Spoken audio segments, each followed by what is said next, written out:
네, 안녕하십니까? 손해평가사 박승입니다.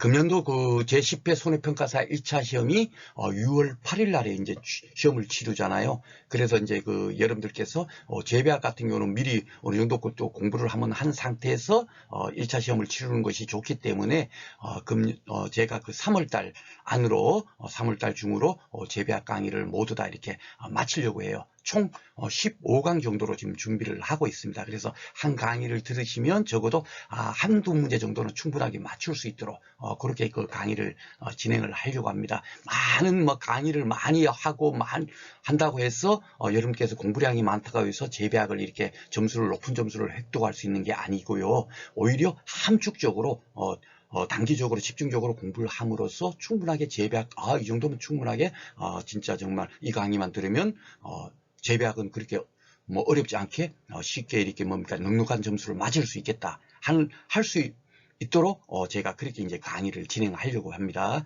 그리고 그 이번 강의는 여러분들께서 그 뭡니까 강의료가 뭐 이렇게 뭐 많은 뭐 어느 정도 이렇게 비싼 데도 있지만 제 강의는 그 10,000원입니다. 그래서 여러분들께서 강의를 한번 들어보시고 정말 이 강의만으로 충분하겠다.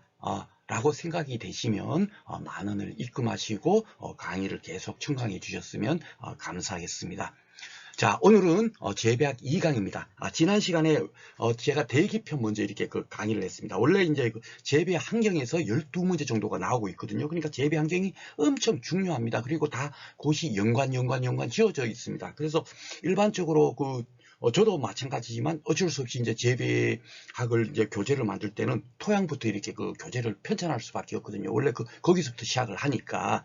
그렇지만은 저는 1강을 대기편 문제 했습니다. 왜 대기편 문제 했냐면 대기편을 공부하면 원래 이제 산소가 몇 프로가 그 이산화탄소가 몇 프로고 뭐 이런 식으로 이제 막 이렇게 막 책이 돼 있지만은 실질적으로 대기편에서 시험 문제가 출제되고 있는 내용은 뭐냐면은 태풍 강풍이 불었을 때 뭡니까 작물체가 어떻게 반응을 하고 어떤 피해를 입고 그러면 그 대책 사전적인 대책은 어떻고 사후의 대책은 어떻고 이런 것이 우리한테는 중요한 거잖아요. 그죠?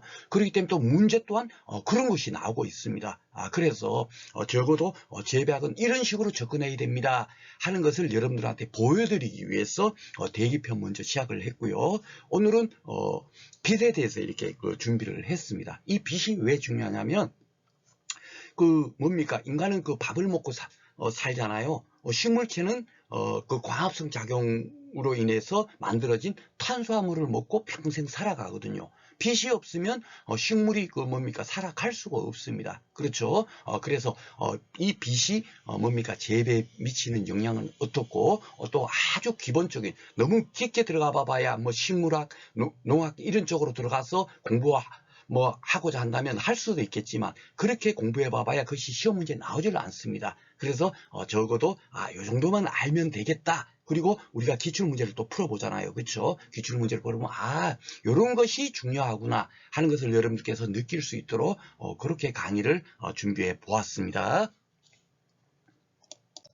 자, 그러면 이제 빛에 대해서 강의를 진행하도록 하겠습니다. 통상적으로 광합성 작용은 6CO2에 6H2O 이런 거 있지 않습니까? 이런 산식 같은 거 여러분들 전혀 이거 완전히 이런 걸 공부하시면 안 됩니다. 아셨죠? 이런 걸 공부하지 마시고 광합성 작용이라는 것은 이산화탄소와 물이 빛을 받아가지고 뭡니까? 이 포도당 탄수화물을 만드는 그런 과정을 광합성 작용이라고 하는구나. 요거 정도만 딱 여러분들께서 기억을 하십시오. 아셨죠? 그래서 인간은 밥을 먹고 살잖아요.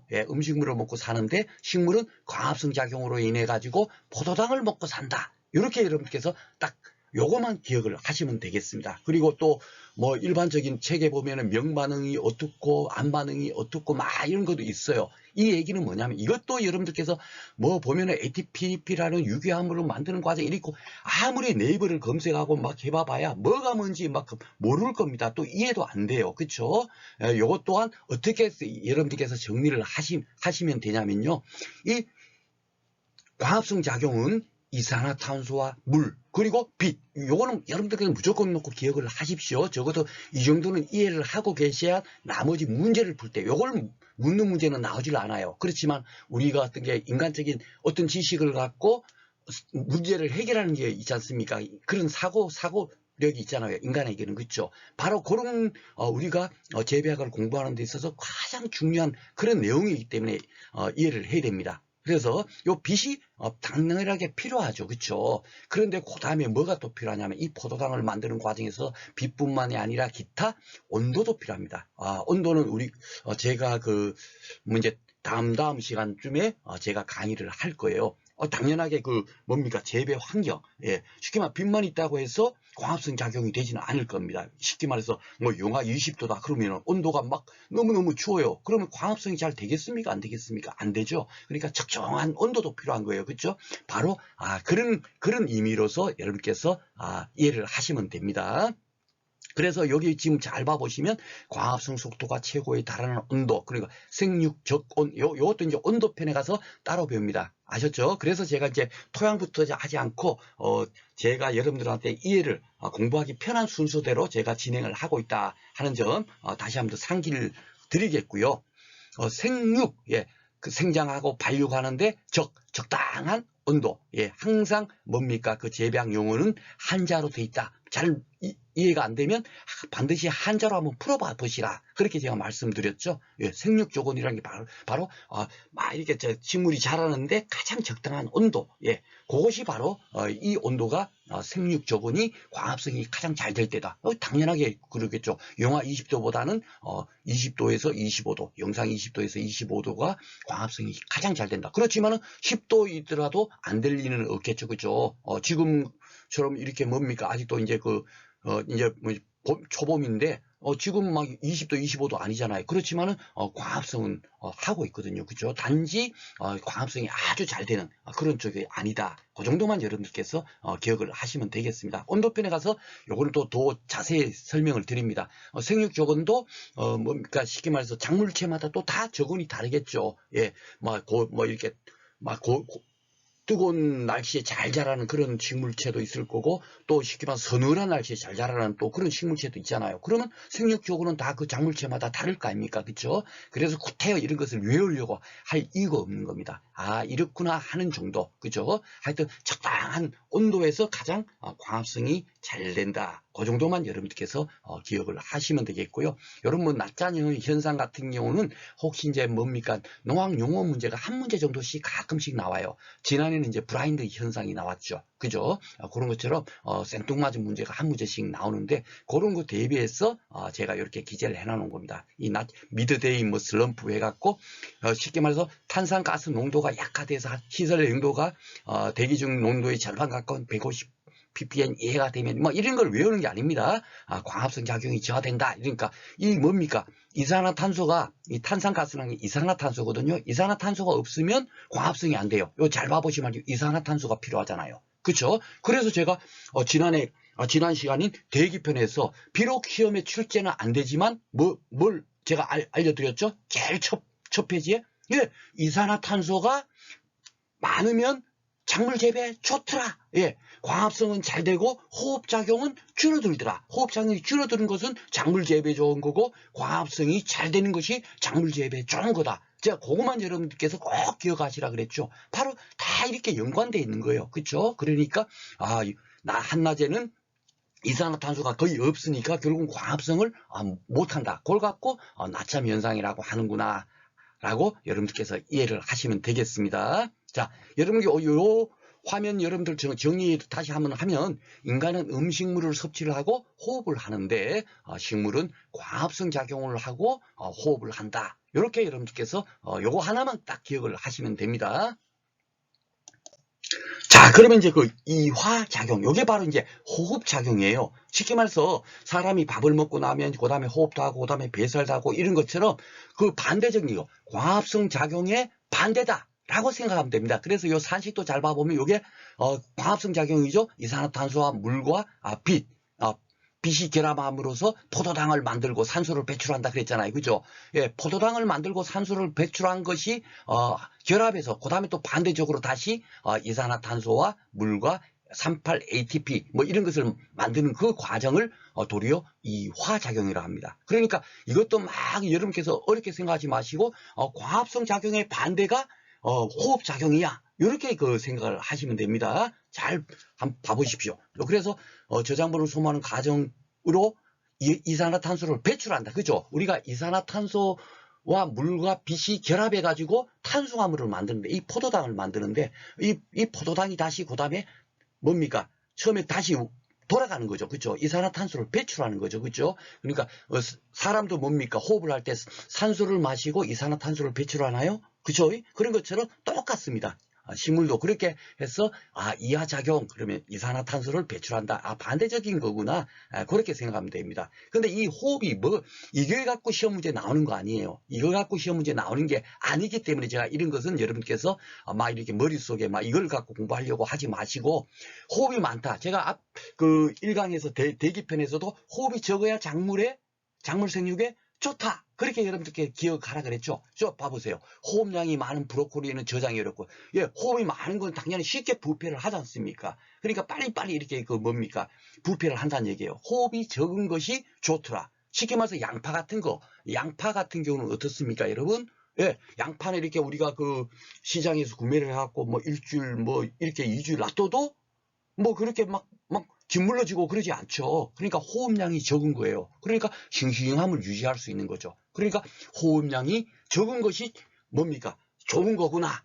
작물. 우리는 재배학을 공부하면서 항상 뭐만 떠올리면 되냐면 작물 재배에 어떤 것이 좋은가, 어떤 것이 나쁜가, 그것만 딱 기억하시면 됩니다. 그래서 제가 재배 환경편은 이제 토양까지 쫙 이제 진행을 하게 되면 어떤 것이 작물 재배에 좋은 거구나. 그것이 딱 공통 분모가 몇 개, 한 10가지가 정도 나와요. 그것만 딱 기억하시면 됩니다. 그러니까 그것만 작물 재배에 좋은 거다. 요거 딱 기억하고 계시면 뭡니까? 그 재배 환경과 관련된 문제는 뭐든지 쉽게 술술 풀려요. 아셨죠? 그러니까 호흡이 적은 것이 작물 재배에 좋다. 요걸 여러분께 다시 한번 이제 느낄 수 있죠. 그냥 이걸 갖고 막 그런 생각하지 않고 그냥 이렇게 읽어버리면 이것이 절대적인 머릿속에 안 들어옵니다. 자, 대기 중 이산화탄소의 농도가 높아지면 맞네요. 우리가 지난 시간에 봤죠. 농도가 높아지면 호흡 속도는 감소를 하죠. 그죠?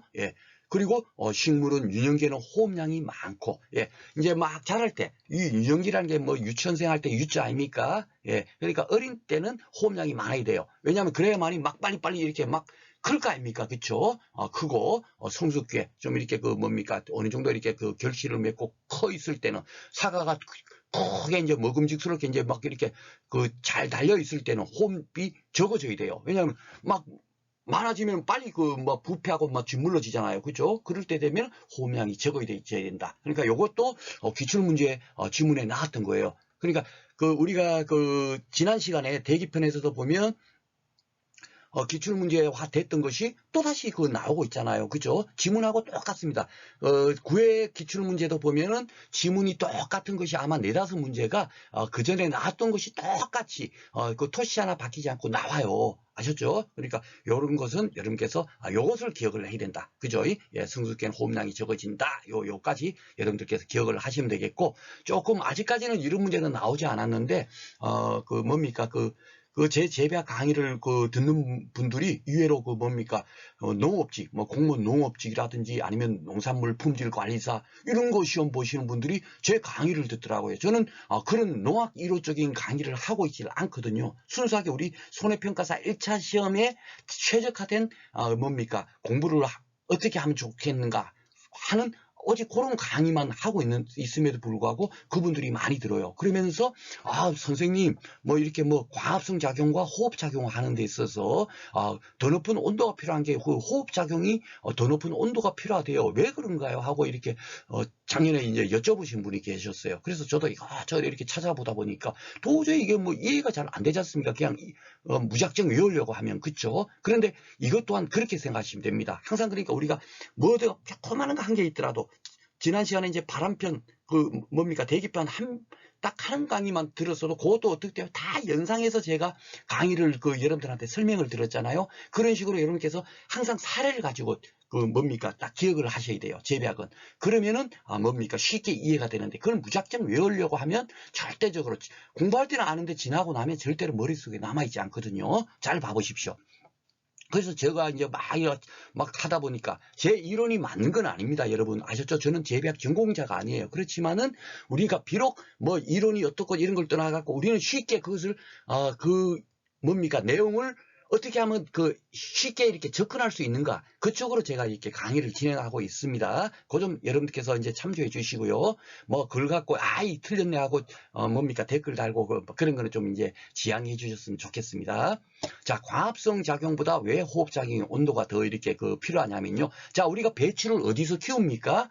예, 우리 강원도 고랭지 배추 그러면 굉장히 품질 좋은 거다라고 많이 생각을 하잖아요. 자, 고랭지 그 강원도에서 배추를 재배를 합니다. 그러면 온도가 거기는 좀 서늘하죠, 그죠?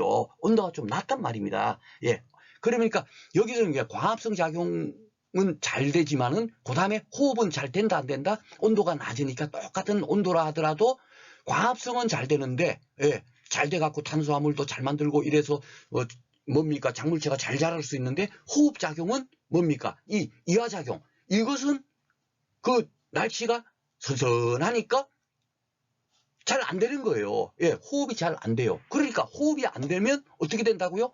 예, 작물 재배 좋은 거라니까요. 그러니까 뭡니까 고냉지에서 배추를 재배하는 거예요. 뭔 얘기인지 알죠? 그러니까 더 높은 온도가 필요하다. 호흡 작용을 하려면 쉽게 말해서 이산화탄소와 물과 38ATP를 만드는 과정으로 이렇게 가려면 온도가 과합성 작용보다 더 높아야 돼요. 그러니까 고냉지에서 배추를 재배할 때는 과합성 작용은 잘 되는데 호흡 작용은 안 되니까 뭡니까 훨씬 작물 재배에 좋은 거죠. 그래서 대기편에서 제가 뭡니까 이산화탄소가 대기 중에 이산화탄소가 많으면 광합성은 잘 되지만 호흡작용은 줄어든다. 제가 그렇게 기억하라 그랬죠. 이산화탄소는 그래서 작물 재배에 좋은 거야. 라고 말씀을 드렸습니다. 그렇죠? 그래서 요거는 이제 온도편에 가면 또다시 한번 이렇게 살펴볼지 모르겠지만은 이 온도, 요거는 좀 이제 어려운 문제가 이제 우리는 시험 문제가 안 나올 것 같은데 그래도 이제 뭡니까 다른 이제 그 공무원 시험이라든지 이런 데서는 이런 문제가 나오고 있나 봐요. 그래서 저한테 여쭤본 거겠죠. 그래서 온도가 더 높은 온도를 필요한다. 요걸 뭡니까 고랭지 배추만 떠올리시면 됩니다. 아셨죠? 그러니까 과합성은 잘 되는데 고랭지에서는 그 온도로는 호흡은 잘 이루어지지 않기 때문에 작물 재배에 더 좋다. 그래서 고랭지에서 배추를 재배한다. 그렇게 기억을 하시면 되겠습니다. 이게 바로 그거죠. 예, 제가 그래서 다시 한번 요게. 그래서 제 교재는 비록 기출문제는 나와 있지 않지만, 나름대로 이렇게 뭡니까 교재 기술을 한 이유가 있어요. 그리고 필요 없는 내용은 완전히 전혀 여러분들께서 막 그냥 그것도 공부하고 이것도 공부하고 잘 나오지도 않는데 하다 보면 머릿속에 막 공부할 양은 많고 하니까 더 이렇게 어렵잖아요. 그죠? 그런 부분은 과감하게 삭제를 했습니다. 그래서 바로 요 탄산 시비를 왜 주냐? 이산화탄소는 대기 중에 많아야 좋은 거니까. 그러니까 이산화탄소가 이제 많도록 이렇게 뭡니까 더 올려주는 거예요. 광포화도가 높아져 생육을죠. 오늘 광포화도에 대해서 이제 드디어 배울 겁니다. 그죠? 그래서 이렇게 연관지어서 공부를 하면 모든 것이 이제 다 이제 어떤 것이 작물 재배에 좋은 거구나 하는 것을 팍 한 번에 느낄 수 있을 거예요. 이게 바로 이제 지난 시간 1강의 첫 화면입니다. 그죠? 기출문제가 없음에도 불구하고 제가 교재에 이렇게 넣은 이유가 바로 그겁니다. 자, 그러면 이제 한번 보겠습니다. 항상 그 재배 환경은요, 우리가 뭐 수분도 공부하고 토양도 공부하고 온도도 공부하고 막 이런 게 하지 않습니까? 그런 공부를 함에 있어서 무엇 때문에 공부할 거예요? 예, 그 재배 환경이 부족하면 어떻게 되고 너무 또 많으면 어떻게 되고 예, 어떤 것이 가장 적정한가? 예, 그것을 우리가 연구하는 거겠죠. 어떤 토양에서 쉽게 말해서 작물 재배가 잘 되고 어떤 토양은 작물 재배가 잘 안 되고 이런 거 있지 않습니까? 그런 걸 공부하는 거예요. 그렇죠? 그것이 시험 문제에 나오는 거예요. 토양을 공부한다 치면 토양의 뭐 지층이 어떻고 이런 것을 공부하는 게 아니죠. 사질토가 어떻고 이런 것을 공부하는 게 아닙니다. 아셨죠? 그래서 그거는 지금 제가 앞으로 이제 그렇게 강의를 계속 진행할 거고요. 그래서 이제 자, 오늘 이제 비편이니까 광 부족 시에는 어떻게 되는가 하는 거예요. 빛이 없다. 빛이 있어야만이 광합성 작용을 하지 않습니까? 앞에서 배웠죠. 그죠? 그러니까 항상 그것이 시험 문제 나오는 게 아니라 그랬죠. 제가 광합성 작용은 뭐 이산화탄소와 물과 빛이 만나가지고 뭡니까? 탄수화물을 만드는 과정을 광합성 작용이라고 한다. 그거만 딱 기억하라 그랬잖아요. 그렇죠? 나무 그 뭐 산식이 필요하고 이런 게 아닙니다. 예, 그러면 아이고 광합성 작용이 굉장히 중요한 거구나. 그러니까 그 광합성 작용을 함에 있어서는 이산화탄소, 물, 빛이 반드시 필요하고 이 세 가지가 없으면 식물이 자랄 수가 없어요. 예, 그것을 깨달은 거예요. 예, 시험 문제가 그게 나오는 것이 그런 것을 묻는 게 아니죠. 광합성 작용이라는 게 뭔가라는 걸 묻는 게 아닙니다. 우리가 그것을 딱 깨닫고 나면 그럼 광이 부족하면 어떻게 되겠죠? 당연하게 광합성 작용을 못하면 식물체가 어떻게 됩니까? 잘 자라지 못하겠죠. 요것이 시험 문제가 나오는 거예요. 요것이. 그죠? 자, 봐보세요. 광합성이 억제되고 염도 감소한다. 이 외우려고 외우는 게 아니라 그랬죠. 여러분, 그죠? 이걸 대기편에서도 말씀드렸지만 이걸 갖고 딱 가나다라 뭐 이런 것이 있으면 쫙 이렇게 해서 막 이걸 하나씩 외우는 게 아니에요. 떠올리시는 거예요. 빛이 부족하면 맞아 이렇게 되겠네. 그렇게 생각하시면 돼요. 그러면 어떤 문제도 풀 수가 있습니다. 광부지 식물 생장의 특징이 아닌 것 해놓고 한 개는 나머지 한 개는 주로 뭐냐면요. 다 나쁜 것이 아니에요. 한 개는 반드시 좋은 게 나옵니다. 광이 부족한데 어떻게 작물 재배에 좋겠어요. 그죠? 빛이 부족한데. 그렇죠? 예. 그래서 쉽게 풀 수가 있으니까 무조건 놓고 외우려고 하지 마십시오. 그래서 제 강의는 여러분들께서 외울 게 병해충 정도, 그리고 단일식물, 장일식물, 중성식물 요 정도? 예. 그 정도만 외우지 나머지는 외울 게 없어요. 예. 자, 두 번째 보겠습니다. 줄기는 가늘어지고 막이 사이는 길어진다. 이걸 갖고 이제 웃자라기 쉽다. 이게 보면 이제 수분이 너무 많이, 이제 그 수분도 제가 그 재배 환경에서 배워줘. 예, 수분 배울 때 또 이게 웃자라기 쉽다가 나와요. 예, 그래갖고 이걸 막 이렇게 외우시면은 잘, 연상이 안 된다니까요. 자, 웃자라다는 것이 어떤 거냐면 바로 요겁니다. 이렇게 멀대처럼 쭉쭉쭉쭉 자라는 거예요. 만약에 물을 많이 주잖아요. 그럼 어떻게 되겠어요? 예. 정상적으로 자라지 않고 막 키만 쭉쭉쭉 멀대처럼 클 거 아닙니까? 그쵸? 그게 바로 이거예요. 빛이 부족해도 어떻게 되죠? 정상적으로 자라지 못하고, 여기 줄기는 가늘어지고 쭉쭉쭉쭉 이렇게 자라버리는 거예요. 그러니까 수분이 광했을 때하고 똑같은 특징을 보인다. 예. 라고 여러분께서 이해를 하시면 되겠습니다. 자,葉육이 얇고 넓으며 낙하가 빛이 부족하니까 쉽게 말해서 과일 사과 같은 게 툭툭툭 떨어지고 꽃이 툭툭툭 떨어질 거고, 그죠?葉육이 얇고 넓으며, 쉽게 말해서 튼실하게葉육이라는 게 있죠. 이 잎이 막 얇고 막 아주 정상적으로 자라지 않고 아주 얇게 자라는 거예요. 그걸 당연히 빛을 못 받으니, 그러니까 당연히 그러겠죠. 그죠? 사람도 그럴 거 아닙니까? 그렇죠? 예. 바로 그거예요. 예, 음식을 못 먹으면 삐석삐석 말라지고 이런 것처럼 얇고 넓게 된다. 예, 그렇게 되죠. 근계 발당이 불량이 뿌리가 그 불량해지겠죠. 당연하게 빛이 부족하면 시들시들하니까 그죠. 체력이 약해지고 인간으로 따지면 결구가 늦어진다. 결구라는 것이 막 이렇게 뭡니까?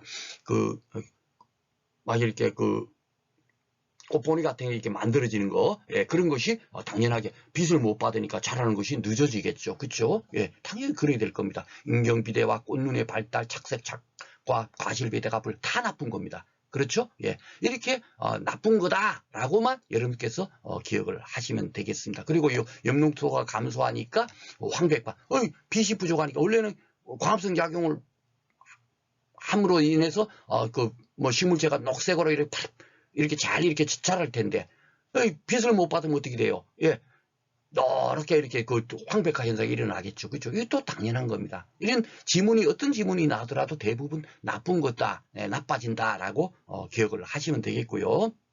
그래갖고 이것도 시험 문제 나왔어요. 빛이 없는 그늘에서 자라는 식물의 특징이 아닌 것은 뭐 이런 식으로도 문제가 나와요. 줄기는 가늘고, 가늘죠. 키는 크면 쭉쭉쭉 자라니까, 그죠? 잎이 얇고, 막 이렇게 잎이 잘 자라지 튼실하게 자라지 못하니까 얇고, 그 대신 푹 퍼져버리는 거예요. 얇고 넓다. 이거입니다. 요게 이제 시험 문제 나왔어요. 그런데 우리가 제가 뒤에서 이제 작물의 분류도 보통 한 2문제 정도, 많게는 3문제 정도가 나오고 있습니다만은, 제가, 음성채소 요것도 충분히 나올 수 있다라고 해갖고 제가 요 교재에다 요걸 이제 따로 이렇게 실었습니다. 그래갖고 부추나 아스파라거스나 마늘이나 토나, 요것이, 뭡니까? 그늘에서도 잘 자라는 거예요. 이런 채소들은 빛이 부족해도 잘 자랍니다. 보통 빛이 없으면 잘 못 자라잖아. 일반적인 원칙적으로는. 그렇죠? 그러니까 요거는 예외적인 거죠. 그러니까 이 예외적인 것이 시험 문제가 나올 수가 있죠. 예, 빚이 없음에도 불구하고 잘 자라는 채소는 뭔가요? 해갖고 1번, 2번, 3번, 4번 뭐 이런 식으로 문제를 낼 수가 있단 말입니다. 그렇죠? 재배학과 관련된 분류, 작물의 분류도 재배학과 관련된 거, 재배학 관련된 것이 시험 문제 나오고 있거든요. 그래서 제가 요 같이 넣어놨는데 요것을 한번 떠올려 봐 보시오. 예, 이 잘 자라는 채소들이 잎이 이렇게 넓고, 그죠? 예, 이렇게 넓죠. 예, 그리고 아스파라거스도 그렇고, 마늘도 그렇고, 어떻게 되죠? 예, 쭉쭉쭉쭉 이렇게 뭐며, 키는 크고, 줄기는 가늘고, 막 그러지 않습니까? 그렇죠? 부추나 이런 것이 잘 봐보면. 그렇죠? 예, 그런 특징. 예, 결국은 보면 광부지기 식물 생장의 특징이, 음송채소를 딱 떠올려버리면, 그냥, 쉽게 말해서, 이것을 이해를 할 수가 있게 되는 겁니다. 이것도 기출문제가 꾸준하게 지금 나오고 있어요. 그러니까 뭡니까? 최소한 50% 정도 나올 가능성이 있는 그 내용이 되겠습니다. 자, 한번 보겠습니다. 이거 봐보세요. 이렇게 4, 5, 6 계속 나오고 있죠. 그죠? 자, 1조 부족 현상이라는 게 빛이 부족하게 되면 어떻게 되는가? 바로 그거예요. 자, 신초, 웃자람. 예, 웃자람애가 그래서 제가 화분을 뭡니까? 그 식물체가 쭉쭉쭉 멀대처럼 키 크는 거. 그거 갖고 웃자람이라고 제가 말씀드렸죠. 바로 그거예요. 그죠? 예, 요게 딱 답이고 나머지는 다 좋아요. 아니 빛이 부족한데 어떻게 꽂는 형성이 촉진되고 과실 비례가 촉진되고 사과 착색이 촉진되겠습니까? 그렇죠? 그러니까 재배학을 어렵게 생각하시면 안 돼요. 이해만 하고 나면 이거는 뭐 공부를 하지 않아도 여러분들께서 그냥 에이 이거는 다 좋은 거네 그냥 풀 수가 있어요. 웃자람이 뭔지 몰라도 풀 수가 있습니다. 그렇죠? 예, 그렇게 생각하시면 되겠고 오해도 보면은 예, 낙가가 발생했어요. 예, 그러면 그 뭐 때문에 낙가가 발생하느냐? 예, 막 유인권, 뭐 재배 방식, 뭐 이런 건 하나 예문이고요. 결국 빛이 부족하면 낙화가 발생한다. 앞에서 배웠죠? 아주 중요한 겁니다. 그렇죠? 빛이 부족하면 당연하게 예, 낙화가 발생할 수밖에 없는 거예요. 예, 이렇게 푸는 겁니다. 예. 자, 6회 광 부족. 이것도 또 빛이 부족할 때죠. 그죠? 바깥 채소의 작물의 생육 반응은 어떻게 되는가? 예, 뭐 바깥 채소고 뭐건 상관없이 낙화 또는 낙과가 많이 발생한다. 이게 바로 오해에 나왔던 것이 6회 또 나오고 막 계속 그렇게 되는 거죠. 그렇죠? 잎이 작고 두꺼워진다. 아니죠. 넓고 얇게 된다.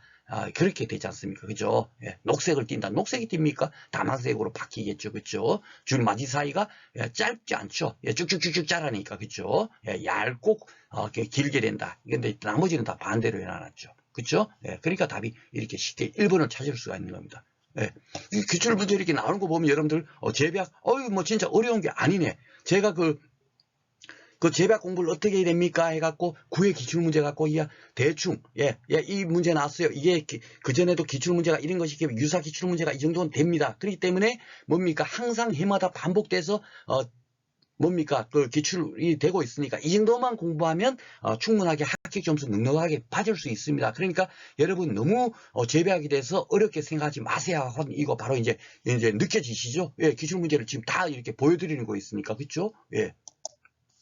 자, 그리고 이제 광질. 요것은 이제 제가 뭐 과시광선은 어떻고, 뭐 자외선은 어떻고, 적외선은 어떻고, 쉽게 말해서 우리 자외선에가 막 그냥 뭡니까? 에너지가 커갖고 피부가 막 이렇게 뭡니까? 자외선 우리가 피부 막 여름에는 막 피부 뭐 이렇게 해칠까봐 뭐 이렇게 크림 같은 거 발라주고 막 그러잖아요. 우리가 통상 그렇게 생각하는데, 여기서는 우리가 뭡니까? 빛을 배울 때는 무조건 그런 거 다 떠올리시면 안 돼요. 오직 뭡니까? 재배 어떻게 역할을 하는가? 우리가 광합성 작용할 때 빛이 필요하다 그랬잖아요. 그 빛을 다시 이렇게 세분화시키면 자외선이 있고 가시광선이 있고 적외선이 있을 거란 말입니다. 그렇죠? 이 것에 대해서 재배적으로 어떻게 이용되는가에 대해서 제가 이렇게 정리를 하는 거예요. 저는 작년에 이제 근적외선, 원적외선까지 하고 이것을 통합해서 이제 그냥 제가 이렇게 교재를 해놨는데 작년 시험 문제는 근적외선, 원적외선까지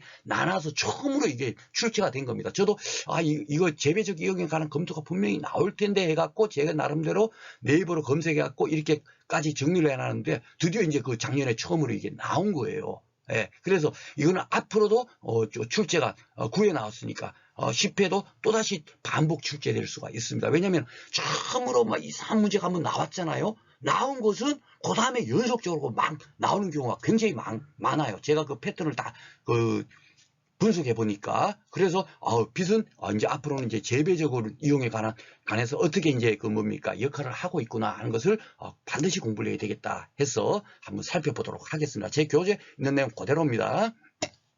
자, 자외선은 뭐냐면요. 쉽게 말해서 우리가 가시광선 먼저 할까요? 가시광선은 눈으로 볼 수 있는 뭡니까? 빛이란 얘기죠. 그래서 소위 말해서 우리가 말해서 빨주노 좀 파란보 있잖아요. 그게 가시광선이에요. 그죠? 가시광선이고, 그것보다도 더 앞에 있는 거. 자외선은, 예, 그 앞에, 한 보라색?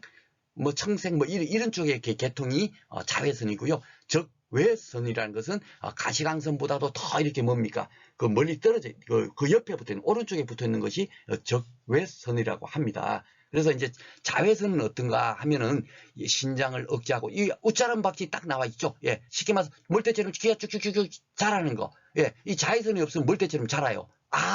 빛이 부족, 광 부족 시 뭡니까 나타나는 현상이 바로 자외선이 부족하면 이렇게 되는구나. 예, 바로 그거죠. 그죠? 그것은 자외선의 역할이에요. 그 빛은. 그렇죠? 예. 염육을 두껍게 이것도 자외선. 광 부족 시 나타나는 현상에서 대부분 그것이 자외선의 역할이구나. 예. 그것을 떠올리시면 돼요. 그리고 저온에서 안토시아닌의 게 색소 발현을 촉진한다. 이러는데 요것이 이제 그 기출문제가 됐었죠. 고온에서 안토시아닌의 색소 발현을 촉진하는 데에서 틀린 지문으로 됐는데 요것이 이제 초년도에 농학 이론적인 문제 출제될 때 나왔던 문제입니다. 그렇지만은 언제든지 이것은 또다시 기출 문제 지문대 했던 것은 나올 수 있으니까 요것도 여러분들께서 꼭 기억을 해주세요. 그래서 이거를 여러분들께서 기억을 하시려면 제가 뒤에 것도 이제 설명을 하겠지만 머릿속에 잘 안 들어올 거예요. 머릿속에 잘 안 들어올 겁니다. 그래서 저는 이게 제 이론이 맞는지 틀린지는 모르겠지만 여러분께서 쉽게 다음에 이런 것과 이런 것을 여러분께서 구분해서 이해를 하시려면 이걸 어떻게 기억하시면 되냐면요. 제가 바람편에서도 영양성장, 질소 많이 시비하면 어떻게 되죠? 영양성장이 돼갖고 풍에 쉽게 뭡니까? 피해를 본다 해갖고 그렇게 기억을 하라고 여러분들한테 설명을 드렸잖아요. 그 영양생장. 이렇게 막 멀대처럼 키 크고 막 이렇게 잎이 커지고 이런 거 있지 않습니까? 이런데 뭡니까? 영향을 주고 있는 것은 자외선구나. 요걸 기억하십시오. 이거 외워갖고는 절대적으로 머릿속에 안 들어옵니다. 그래서 영양생장. 그거를 그냥 여러분께서 자외선의 역할이다. 예. 빛에 재배적으로 이용되고 있는 것이 영양생장의 역할을 한다. 예, 막 키가 커지고 이파리가 커지고 막 이런 거 그런 역할을 하고 있죠. 예, 그것을 딱 떠올리시고요. 자, 두 번째로는 우리가 뭡니까 소위 말해서 눈으로 보는 빛 있잖아요. 그 빛은 또다시 이제 분류를 하면 적색광도 있고 청색광도 있고 두 가지로 나눠집니다. 둘 다 광합성 작용을 하는 거예요. 청색광이라고 해서 광합성 작용을 하지 않고 뭐 이런 것이 아니고 둘 다 합니다. 하는데 두 가지 빛 중에서 종자 발화, 예, 호광, 빛을 좋아하는 종자.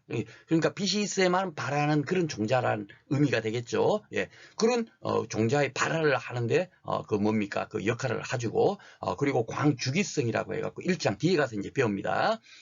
단일, 장일 해갖고 막 이렇게 빛이 이렇게 막 이렇게 있어야만이 예, 어느 정도 이렇게 단일 식물은 빛이 쉽게 말해서 뭡니까 낮보다 밤이 예, 길어야 뭡니까 개화가 되고 그런 어떤 하나의 효과가 있어요. 예, 그것이 바로 일장 효과라고 하거든요. 예, 그런 빛, 예, 일장에 관여하는 빛은 예, 뭐다? 적색광이다라고 여러분들께서 기억을 하시면 되겠고요. 청색광은 카로티노이드 색소 형성에 이제 촉진한다 그랬는데 이 카로티노이드도 다망색 해갖고 조금 그런 색소라고 이렇게 돼 있더라고요. 저도 이제 네이버 다 찾아보고 있는데 아직까지는 정확하게 요까지도 여러분께서 세부적으로 이렇게 기억을 하시기보다는 그냥 청색광은 카로티노이드 색소 형성에 관여한다. 이게 이제 아마 청색도 있고 막 그런 것 같아요. 그래서 요 정도만 여러분께서 딱 기억을 하시면 되겠습니다. 그래서 이 과시광선은 제일 중요한 게 뭐냐면 바로 이렇게 광합성 작용하는 거 있잖아요. 우리가 소위 말 지금 현재 B편을 공부하고 있죠. 그죠? 예. B편에서 가장 중요한 것은 뭐냐? 식물은 뭡니까? 광합성 작용으로 인해 갖고 탄수화물을 만들어서 먹고 살아가는 거다. 그걸 우리가 지금 공부하는 시간이지 않습니까? 그것이 바로 뭐가 하냐? 빛 중에서도 가시광선이 하더라. 예, 요걸 기억하시면 됩니다. 아셨죠? 예, 가시광선, 빨주노초 파란보가 결국 뭡니까? 강합성 작용에 관여를 한다라고 기억을 하시면 되겠습니다. 그리고 이제 마지막으로 이제 적외선입니다. 적외선. 근적외선이든 뭐 원적외선 이렇게 따로 구분을 해놨는데, 뭐 여러분들께서 네이버 뭐 이렇게 찾아보면 진짜 뭐가 뭔지 몰라요. 그리고 잘 나오지도 않습니다. 이 근적외선이라는 거는 뭐냐면 쉽게 말해서 요게 이제 빛이 이렇게 있으면 여기가 이제 자외선이고요. 그 다음에 여기가 가시광선이겠죠. 그리고 빛의 파장별을 분류하면 여기가 적외선이라고 할 거 아닙니까? 그죠? 그러면 가시광선과 적외선이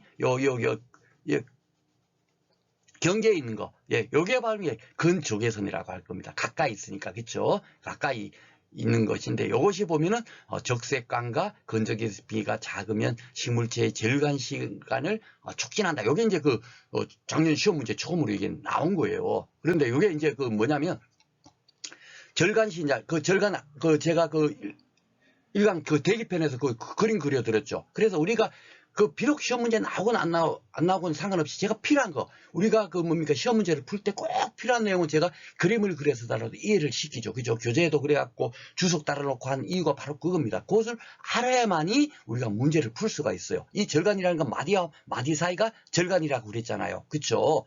이것이 쭉쭉쭉쭉 막 이렇게, 자락이 되는 거예요. 예, 여기는 웃자람을 방지를 한다 그랬죠. 그러니까 자외선의 반대적인 거죠. 왜냐하면 반대편에 있으니까. 그렇죠? 요거는 웃자람을 마디 사이가 쭉쭉쭉 자라는 것을 방지를 하는 거고요. 자외선을, 있음으로 인해 갖고. 근데 근적외선이, 뭡니까?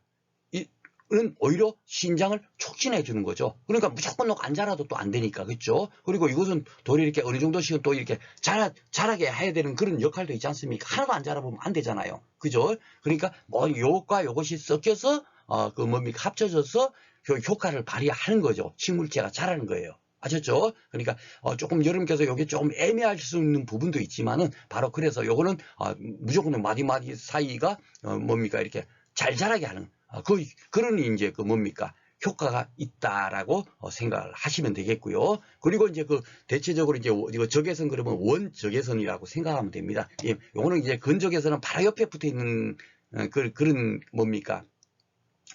광질이고요. 원적외선은 이제 가시광선 옆에 있는 이 멀리 떨어진 것이 이제 적외선이겠죠. 소위 말하는 적외선이겠죠. 이 적외선의 역할은 뭐냐면은, 여기 이제 여기 호황성 종자의 발화에는 여기 가시광선의 역할을 하지만, 대체적인 식물의 이제 발화하는 데는 이 적외선, 원적외, 그 중에서도 원적외선이 바로 이 역할을 합니다. 그리고, 화아유도, 화가 꽃 화자잖아요. 그죠? 꽃이 발화하는 것을 유도한다. 그러니까 꽃봉오리가 만들어지고 꽃이 개화가 되는 거, 그죠? 그것을 유지하는 거. 꽃이 피어야 어떻게 됩니까? 예, 사과가 달리려면 사과꽃이 피어야 되죠. 사과꽃이 안 피면 사과가 달리지 않잖아요. 그쵸? 그러니까 어이구 너무너무 중요해. 그죠? 예, 꽃이 피는데 역할을 하는 것은 이거는 광합성 작용을 하지만 이거는 적외선은 꽃 피는 걸 유도해. 너무너무 중요합니다. 그리고 휴먼. 예, 어느 정도 이렇게 휴먼 같은 것도 이렇게 해야만이, 인간도 수면을 해야만 그 다음날에 활동을 할 수가 있잖아요. 식물체도 마찬가지입니다. 그쵸? 예, 휴먼, 잠잔다. 휴식을 취하고 수면.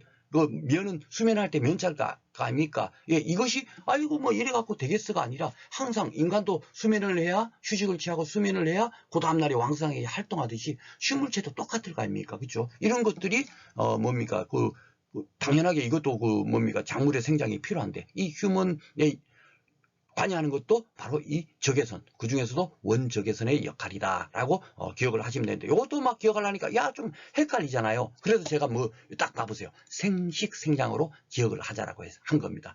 예, 자외선은 쉽게 말해서 식물이 잎이 커지고 줄기가 커지고 이런 역할이 자외선이 역할이고요. 적외선의 역할은 뭐다 하면은 꽃이 핀다 하면 그럴 때부터는 뭐가 되겠죠? 생식생장이라고 제가 말씀드렸죠.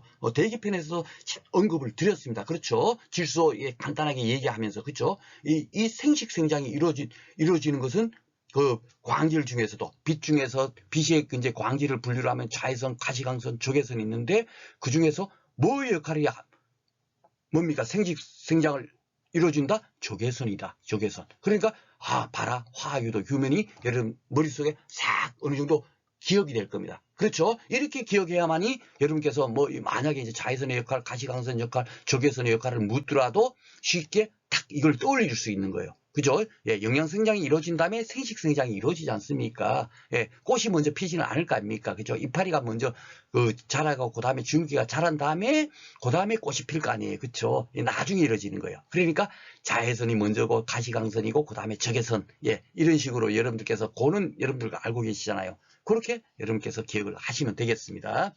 이거 금년에도 또 나올 가능성이 있어서 조금 길게 제가 설명을 드렸어요. 이게 아마 대부분 그 재배학 교재에 잘 없을 겁니다. 저는 이걸 뭡니까? 기출문제 나온 걸 갖고 분석하다 보니까, 야, 이게 이런 식으로 나올 수 있겠다 해갖고, 제 나름대로 정리를 한 거고요. 자, 3회 이제 이렇게 한번 나왔어요. 외관의 착색에 관한 설명으로 옳지 않은 것은 했는데, 광이 없을 때 착색했지만 결국 뭡니까? 빛과 관련되는 그런 걸로 나오고 있죠. 문제는 이렇게 묻더라도, 그렇죠? 광이 없을 때는 에틸렌 다망색 습사 형성돼 황폐감. 예, 빛이 부족하니까 녹색이 아니라 예, 누런색으로 이렇게 바뀌게 되겠죠. 그러니까 맞는 것 같아요. 엽체류에서 적색광과 청색광에서는 엽록색 형성이 가장 효과돼요. 이게 바로 뭐냐면 예, 가시광선의 적색광과 청색광은 어떻게 광합성 작용에 관여한다. 그것만 떠올리시는 거예요. 염력 형성이 가장 효과적이다. 그죠? 과합성 작용. 예. 과합성 작용은 바로 이 적색광과 청색광인데 이것이 결국 뭐냐? 가시광선이더라. 그쵸? 예, 정리가 되죠? 예, 그렇게 해야 이게 이해가 된다니까요. 그리고 이 지문을, 기출문제의 내용을 갖고 다시 문제가 나오더라도 우리는 어떻게 나오더라도 문제를 풀 수가 있는 겁니다. 작물 재배 시 광이 부족하면 형성이죠. 이거 당연한 거 있죠. 그죠? 이게 당연히 뭐 어떻게 되죠? 광합성 작용을 못 하니까. 예, 다 틀린 거예요. 그죠? 다 맞는 거죠. 그죠? 지금까지. 예, 4번은 안토시아는 비고죠. 고온에서 생성이 조장되면 볕이 잘 뜰 때 착색이 좋아진다 그랬는데 뭐가 틀렸나요? 예, 저온에서 생성이 조장된다 그랬잖아요. 그죠? 앞에 돼 있었죠. 그러니까 요게 틀렸습니다. 이 당시 나온 문제로 따지면 옛날에는 재배학 1회 3회 여러분들 그 기출문제 보면요. 현재 나오는 그 출제 경우하고 좀 틀려요. 예, 왜냐하면은 그럴 때만 하더라도 손해평가사 시험이란 시험 출제위원들이 대부분 누구였겠습니까? 예, 쉽게 말해서 공무원 노학식이라 예, 뭡니까? 출제위원들이 출제를 했을 거란 말이에요. 그러다 보니까 주로 농학 이론적인 문제들이 많이 출제가 된 거예요. 예. 그래서 굉장히 까다롭고 그럴 때 선배들께서 재배하기 어렵다 했던 것이 지금까지 계속 그것이 뭡니까? 막 그냥 계속 전해져 내려오다 보니까 지금까지도 재배하기 어렵다고 하는 거예요. 그렇지만 지금은 그런 식의 어떤 게 출제 경향이 아니라는 겁니다. 아셨죠? 그러니까 제 강의만 여러분들께서 들으시면 충분하게 합격을 할 수 있다. 넉넉한 점수를 맞을 수 있다라고 생각을 하시면 되겠습니다. 요것도 이제 또 관련해서 나올 수가 있을 것 같아요. 자, 지금까지 이제 뭡니까? 빛의 재배적 이용도 살펴봤고 했지만 기출 문제가 별로 없죠. 예. 작년 9회 처음으로 나온 거예요. 근데 저는 작년에 시험 문제 뭡니까? 마무리 특강 강의 때 그것을 예측해 갖고 예상 문제까지 냈었어요. 근데 그게 작년 9회에 나온 거란 말이에요. 그래서 기출 문제가 또다시 나온 것도 있지만 제 강의는 기출 문제 나오지 않았지만 야, 이게 나올 것 같아 하는 것이 작년에 굉장히 많이 제가 적중을 했거든요. 아마 이제 강의 한 강 들어보다 보면, 진짜 이게 나왔네 하고 깜짝 놀랄 겁니다. 작년에 만든 문제를 토시 하나 빠뜨리지 않고 그대로 제가 이번 강의 지금 만들면서 집어넣었어요. 아셨죠? 그렇기 때문에 제 강의를 들으면 비록 지금까지 안 나왔던 거라도 제가 이게 나올 수 있습니다 하는 것이 나올 가능성이 굉장히 높다라고 생각하시면 되겠습니다. 자, 그리고 이제 광보상점과 광포화점, 이것은 여러분께서 이 개념만 이해를 하시면 돼요. 여러 가지 많이 이렇게 있지만, 광보상점이라는 건 뭐냐면, 이 개념은 꼭 이해를 하셔야 됩니다. 광합성대 흡수한, 예, 쉽게 말해서, 광합성 하려면 뭐 필요하죠? 이산화탄소, 물, 빛이 필요하다 그랬잖아요. 그죠? 그러니까, 이산화탄소가 있어야만이 광합성이 필요하니까, 예, 흡수를 해야 되겠죠. 이산화탄소를. 그죠? 그리고, 제가 이하작용, 호흡작용 뭐라 그랬죠? 반대라 그랬죠. 그러니까, 그 다음에 뭡니까? 이산화탄소를 그 다음에 어떻게 되죠?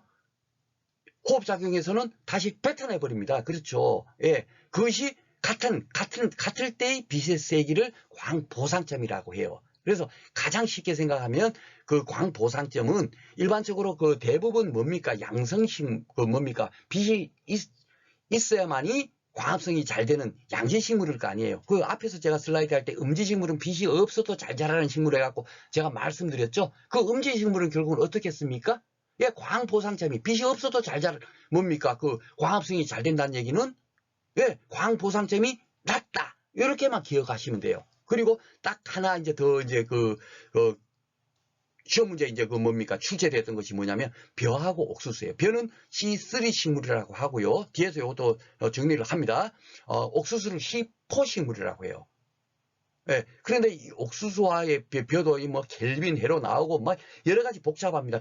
그런데 그런 거 막 그 식물학적으로 공부하고 농학적으로 공부해 봐봐야 뭐가 뭔지 몰라요. 여러분들 네이버 검색해서 여러분께서 야 그래도 내가 광호흡이 뭔지 한번 알아봐야지 하고 아무리 두드려갖고 검색하고 해봐봐야 이해가 잘 안 됩니다. 그리고 그것을 이해를 해도 그것을 안다고 해서 시험 문제를 맞추고 하는 것이 아니에요. 그래서 벼하고 옥수수 중에서 요걸 또 기억을 하십시오. 벼가 광보상점이 높다라고만, 야, 쉽게 말해서 옥수수는 빛이 좀 없어도 잘 자란다. 그렇게 생각하시면 돼요. 음지식물은 아닙니다. 불구하고 요게 C4식물의 특징입니다. 그래서 뭡니까 탄수화물 뭡니까 만드는 그 과정에 있어서 어떻게 이제 차이가 있는가에 따라서 C3 식물, C4 식물 이렇게 이제 나눠지고 있는데 요 하나는 꼭 기억을 하십시오. 뒤에 가서 또 요걸 한번 정리를 합니다. 워낙 중요해서 꼭 기억을 하십시오.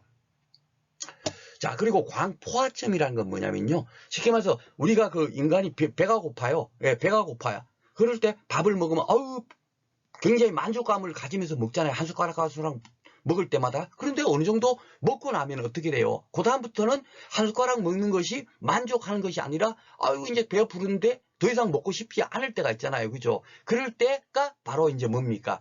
포화 상태라고 하는 거지 않습니까? 이 광포합전도 바로 그렇게 기억을 하시면 돼요. 빛이 어느 정도 막 이렇게 뭡니까? 잘 쬐어지고 있으면은 어떻게 되죠? 당연하게 광합성, 빛이 있어야만이 광합성 작용을 하니까 빛이 굉장히 좋잖아요. 그죠? 예. 그런데 그렇다고 계속 많이 막 세기를 더 막 세게 뭐 쬐어준다고 해갖고 광합성이 계속 아이고 좋아 하면서 계속 늘어날 리는 없죠. 어느 정도 시점이 되면 광합성이 아이고 나 이제 됐어 더 이상 이제 아무리 빛 세기를 해도 세게 쪼아줘도 나는 더 이상 광합성 하고 싶지 않아 하는 고점 있지 않습니까? 고점을 광포화점이라고 하는 거예요. 예, 그러니까 광보성점과 광포화점은 바로 그렇게만 기억을 하시면 됩니다. 그런데 이 광포화점은 또 이제 잘 봐보십시오. 광포화점은 뭡니까? 높으면 작물 생육에 유리하다. 쉽게 말해서 빛을 많이 쬐어주면 쬐어질수록 어떻게 되죠? 광합성이 잘 돼. 그러면 어떻게 되죠?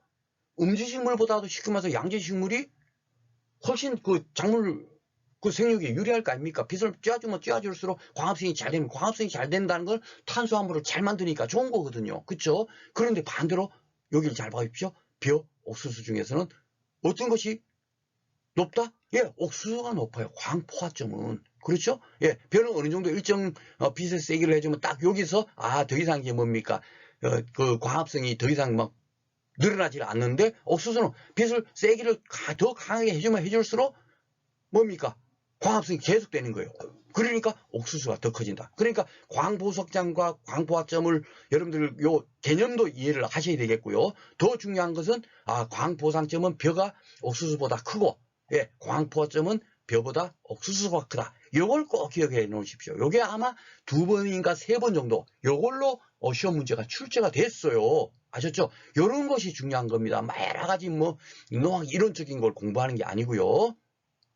꼭 요걸 여러분들 기억해 놓으시고 요거는 앞에서 배웠죠? 자, 내음성이 약한 작물. 요것도 이제 기출 지문화 됐던 거예요. 다시 한번 이렇게 정리를 하는 겁니다. 내음성이 약한 작물은 내음성이 강한 작물. 내음성이 강하다 하면 음지식물이죠. 그러니까 양지식물은 광보성점이 당연히 높겠죠. 시키면서 빛의 세기가 뭡니까? 더 커야만이 광합성 때 흡수한 이산화탄소하고 뭡니까 호흡할 때 방출한 이산화탄소가 같게 되겠죠. 그렇죠? 예, 빛이 없어도 약해도 잘 자라는 식물이 음지식물이잖아요. 그렇죠? 그러니까 음지식물은 당연하게 광보상점이 낮을 수밖에 없죠. 그렇죠? 그렇게 여러분께서 이해를 하시면 되겠습니다. 이것도 지난해 나오지 않았지만 보통 이제 2년마다 한 번꼴로 나오기 때문에 금년에 나올 가능성이 있습니다. 자, 이건 뭐 이렇게 책에 이렇게 뭐, 여러분들 책에 혹시 막 두꺼운 책 갖고 보시는 분들이 이렇게 있지만은 이거 의미가 없어요. 그거를 내가 보여드리려고 하는 겁니다. 뭐 이게 아무리 분석해 봐봐야 뭐 의미가 없어요. 시키면서 빛을 많이 쬐어줬을 때, 예, 여기 봐보면은 음지식물은 빛을 요만치만 쬐어줘도 어떻게 되죠? 이산화탄소 그 흡수량과 배출량이 같아지는데, 양지식물은 빛의 세기를 더 많이 해줘야 된다. 그런 의미겠고요. 여기 보면 광포화점을 봐보세요. 광포화점은 빛을 요만치만 한 10 정도만 쬐어주니까 더 이상 어떻게 되죠? 네. 아이고야 배불러 하고 더 이상 뭡니까? 광합성을 할 이유가 없는 거예요. 그 다음부터 아무리 강하게 해줘 봐봐야 더 이상 광합성이 안 되는 겁니다. 그렇죠? 근데 어떻게 되죠? 양지식물은 20 정도까지 쬐어줄 때까지는 계속 뭡니까? 광합성이 계속되고 있는 거예요. 그렇죠? 예, 바로 그거예요. 그러니까 광포화점이 훨씬 높죠. 여기에 음지식물보다. 그러니까 작물 생육에 좋은 거다. 그렇게 여러분께서 기억을 하시라면 되겠습니다. 자, 문제 이제 보겠습니다. 그러면 자, 광포화점, 광보수화점이 과연 우리가 공부를 했는데 어떻게 나오는가 하는 걸 보면 돼요. 막 이런 식으로 잘 봐보시면 알지만 2년, 3년에 한 번 꼴로 나온다. 예, 딱 느낌이 오시죠? 자, 작물의 광합성에 의한 이산화탄소의 흡수량과 호흡에 의한 이산 방출. 흡수, 호흡. 이것이 똑같아. 광보상점. 예, 예, 맞죠? 예, 광보상점이에요. 그렇죠? 광포화점은 뭐죠? 빛의 세계 아무리 뭐 이렇게 뭐 강하게 해도 처음에는 점점 늘어나다가 어느 정도 팍 빛의 세계가 딱 이렇게 되면 광합성이 더 이상 이제 뭡니까? 안 되는 거. 그죠? 효과가 없는 거. 그걸 보고 포화됐다라고 하잖아요. 밥 먹을 때 인간이 뭡니까? 그 한 숟가락 두 숟가락 때 만족감을 느끼다가 어느 정도 딱 뭐 배가 부르는 순간에 포화점이 이루어지지 않습니까? 그죠? 예. 그것을 광포화점이라고 하죠. 광보상점은 광합성에 의한 이산화탄소의 뭐와? 예, 흡수량과 호흡 때 이산화탄소를 배출하잖아요. 그죠? 이산화탄소, 예, 배출, 예, 방출량이 되겠네요. 배출량이 같은 지점이다. 그리고 내음성이, 예, 약한 작물은 내음성이 강한 작물보다 광보상점이 높다. 요건 뭐 내음성이 뭐 이렇게 됐는데 이게 시키면서 요게 뭡니까? 양지식물이 되겠죠. 내음성이 뭡니까? 강한 작물은 요게 뒤에 것은 음지식물이 되겠고, 그죠? 예, 요 갈로가 조금 이제 좀 애매하게 됐습니다만은 충분하게 요 예문이 있기 때문에 충분하게 우리가 풀 수가 있겠습니다. 재배학은 요 정도까지 나오는 거예요. 요 정도까지. 자, 그리고 마지막으로 이산화탄소 한음물질에 따른 이제 그 구분인데 이게 보면은 뭐 광호흡도 그리고 뭐 켈빈 헤르버가 나오고 여러분들 이거 막 시키면서 C3 식물, C4 식물 해갖고 막 검색해서 네이버를 검색해갖고 공부를 하면 뭐가 뭔지 도리어 하나도 모릅니다. 뭐 켈빈 헤르버 나오고 어떤 뭐 이산화탄소 어떻고 하고 그런 식으로 접근하면은 뭡니까? 머리만 복잡해져요. 그러니까 이것은 시험 문제가 어떻게 나오고 있는가? C3 식물의 특징, C4 식물의 특징, 캠 식물의 특징이 어떤 건가? 그거만 다 기억을 하시면 됩니다. 그러니까 C3 식물이라고 하면 대부분의 그냥 작물이다. 여기 제가 벽콩만 이렇게 돼 있지만은 뭡니까? 대부분 작물은 다 C3 식물이에요. 그렇죠? 예, 이산화탄소를 공기에서 직접 얻는 식물. 예, 광합성을 할 때는 이산화탄소와 물과 피를 만나가지고 뭡니까? 그 탄수화물을 만든다 그랬잖아요. 그걸 갖고 화합성 작용이라 그랬잖아요. 근데 그 이산화탄소를 공기에서 직접 얻는 거예요. C3 식물은. 그 대부분 다 일반적인 것은 다 이겁니다. 그렇죠? 예, 일반적이다라고 생각하면 돼요. 그 광보상점이 높은 거예요. 그렇죠? 예, 벼 같은 걸 제가 광보상점이 높다, 옥수수는 낮다 앞에서 한번 말씀드렸죠. 그러니까 광보상점이 당연히 높은 거다. 그렇죠? 벼, 보리 뭐 이런 거 있지만 대부분의 작물이다라고 생각하시면 되겠고요. 자, C4 식물은 뭐냐? C4 식물은 여러분들께서 막 이렇게 막 어렵게 생각하지 마시고 옥수수, 수수, 사탕수수, 수수 같은 거 있지 않습니까? 이렇게 이것은 다 C4 식물이라고 생각하면 돼요. C4 식물은 뭐냐면은 여기 보면 뭐 수분을 보존하고 광합을 억제하는 뭐 적응기구를 갖고 있는 식물이다라고 뭐 켈빈 헤르버 나오고 뭐 아마 그럴 겁니다. 그런데 이걸 여러분들께서 딱 이렇게 이거 하나만 기억하시면 됩니다. C4 식물은 뭐냐면 이산화탄소를 공기 중에서 이렇게 뭐 보통 이렇게 받아서 이렇게 얻어서 이렇게 뭡니까 광합성을 하잖아요. 옥수수 같은 경우는 공기 중에 받지 않더라도 요 옥수수 요게 작물체 내에서 이산화탄소를 머금고 있다가 뭡니까 빛을 만나고 이 식물체에 물이 있죠? 예, 수분이 있을 거 아닙니까? 그 자동적으로 광합성을 할 수 있는 거예요. 그것을 C4식물이라고 이해를 하시면 됩니다. 아셨죠? 예. 그래서 광보상점이 낮다라는 의미는 뭐냐면 빛이 좀 이렇게 없어도 예, 당연하게 뭡니까? 잘 광합성을 할 수가 있는 거예요. 그리고 기공이 닫혀 있어도 광합성을 할 수 있다. 예, 바로 이거예요. 보통 기공이 열려야 글로 기공을 통해서 이산화탄소가 들어올 거 아닙니까? 그렇죠? 그러니까 닫혀 있어도 뭡니까? 광합성을 할 수 있으니까 이 안에 작물체 안에 이산화탄소를 가지고 뭡니까? 광합성을 한다. 그렇게 생각하면 됩니다. 그러니까 뭐 켈빈에로 이런 거 여러분들 거 떠올리지 마시고, 이거는 그냥 뭡니까? 기공이 아닌 작물체 내 이산화탄소를 가지고 광합성을 할 수가 있어. 그러니까 결국은 어떻게 됩니까?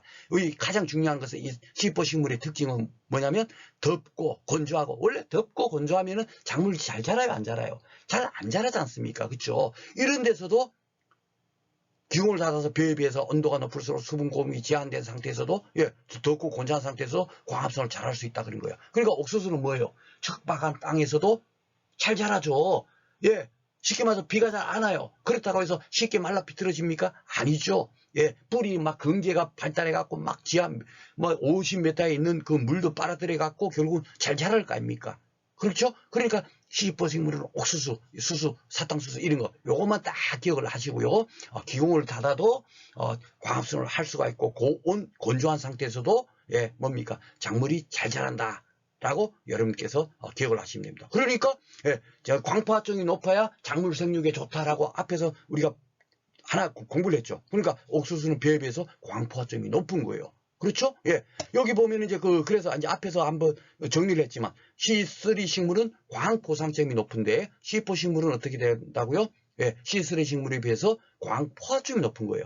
그래서 반대로 그려놨죠. 제가 앞에서 광보상점, 광포화점 공부할 때, 그쵸? 요게 시험 문제가 잘 나오는 겁니다. 꼭 이렇게 기억을 하시면 되겠어요. 그래서 이거 막 무조건 암기한다고 되는 것이 아니기 때문에 C3 식물 광포상점, 우리가 광포화점을 가지고 그렇게 이제 순서대로 공부를 했죠. 그러니까 C3 식물은 광포상점 높고, C4 식물은 뒤에 바로 광포상점 뒤에서 공부한 광포화점이 높다. 이렇게 또 기억을 하셔도 되겠죠. 그렇죠? 그리고 캠식물이라는 거는 뭐냐면요, 이산화탄소를 머금고 있는 게 아니라 밤에 낮이 아닌 밤에 기공을 딱 열어가지고 그럴 때 이제 이산화탄소 흡수해갖고 쉽게 말해서 광합성을 하는 거예요. 그러니까 낮에 그 이산화탄소를 흡수해 나오는 게 있으니까 낮에 이제 뭡니까? 기공을 낮에는 기공이 항상 닫혀 있죠.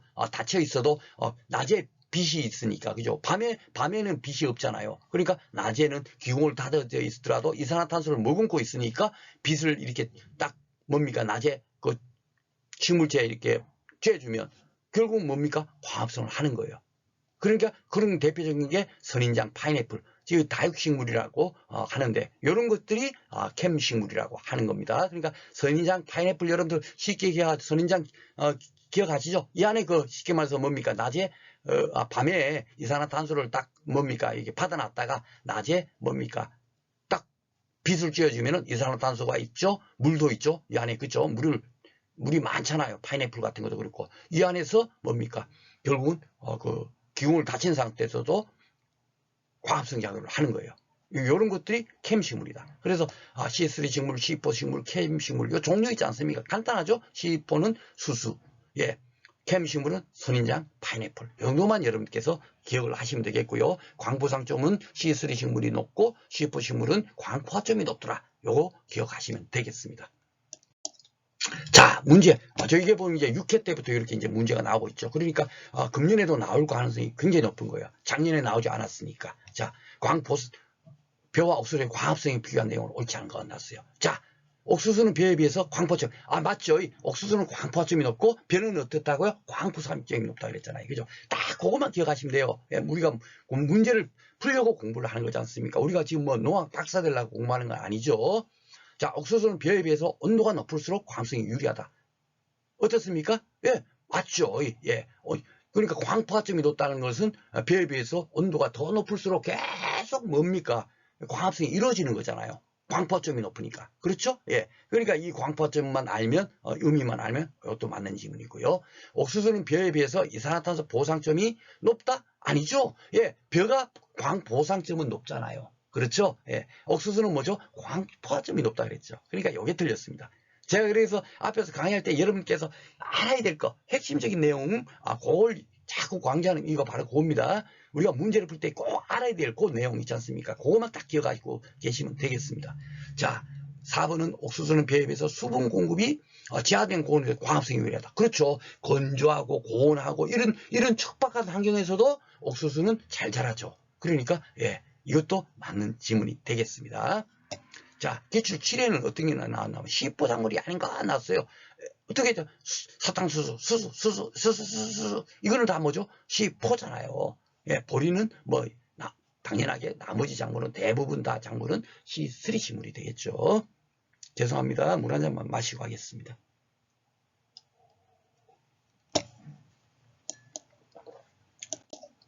자, 그리고 이제 이거 굴광성. 이거 시험 문제는 나오지는 않고 있지만은 옥심편에 가서도 이제 굴광성을 알아야 되고 하는데, 빛이 이제 쬐지게 되면 이제 작물이 어떻게 되는가, 그 현상을 나타내는 거예요. 그걸 때문에 이제 교재를 한번 만들어 봤어요. 간단하게라도 나올 수 있는 그런 내용이기 때문에.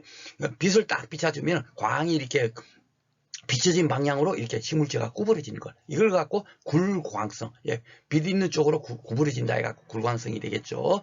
그래갖고 광이 조산 쪽에 옥신 농도가 낮아지고, 여기가 이제 옥신 농도가 낮아지고, 반대편이 옥신 농도가 높아지는 현상을 굴광성이라고 한다. 그래서 그 굴광성 그림을 딱 기억을 하시면 돼요. 그런데 가장 중요한 것은 뭐냐면 이 뿌리 같은 것도 왜 필요하냐면 빛을 뭡니까 많이 쬐어지고 온도를 많이 쬐어주고 하면 뿌리는 어떻게 되는가 뭐 이런 문제도 나오거든요. 예, 그것까지. 그러니까 우리가 재배 환경을 할 때는 그 하나의 뭡니까 사슬처럼 되어 있는 것을 딱 이론을 딱 정리를 해버려야 돼요.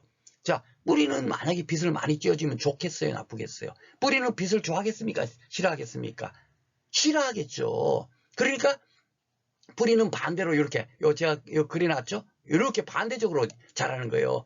빛 좋아해갖고 뿌리도 막 이리죠. 빛 있는 쪽으로 가지를 않습니다. 서로 이렇게 뭡니까 반대적인 거예요. 그래서 향광성이 아니고 배광성을 나타낸다. 이렇게 이제 기억을 하시면 되겠고, 광 스트레스라고 해갖고 빛이 이제 우리가 항상 우리가 뭡니까 재배 환경을 볼 때 빛을 너무 많이 쬐어주면 어떻게 되는가, 빛으로 인해서 어떤 작물체에 영향이 미치는 게 어떤 건가, 이런 것을 공부하는 거잖아요. 예, 그러다 보니까 우리가 또 그리고 재배 용어 문제가 반드시 한 문제 정도가 나옵니다. 경화가 아마 2번인가 3번 정도 이렇게 나왔던 것 같고, 그리고 대부분 뭐 이렇게 쉬운 추나 같은 거, 그것도 한 3번 정도 나왔고요. 총 9회 중에. 그러니까 그런 문제, 맨날 나오는 문제가 나왔는데, 작년에 처음으로 이제 블라인드 현상이 나왔어요. 블라인드 현상이 나왔는데, 저는 요것이 나오라고 생각을 했어요. 예, 솔라리제이션이라는 거는 뭡니까 그늘에서 이렇게 자라는 작물이 갑자기 뭡니까 환경을 바꿔주면서 빛을 빡 쬐어주면 어떻게 됩니까? 우리가 쉽게 말해 어두운 컴컴한 동굴에 있다 갑자기 빛을 딱 만나면 어떻게 돼요?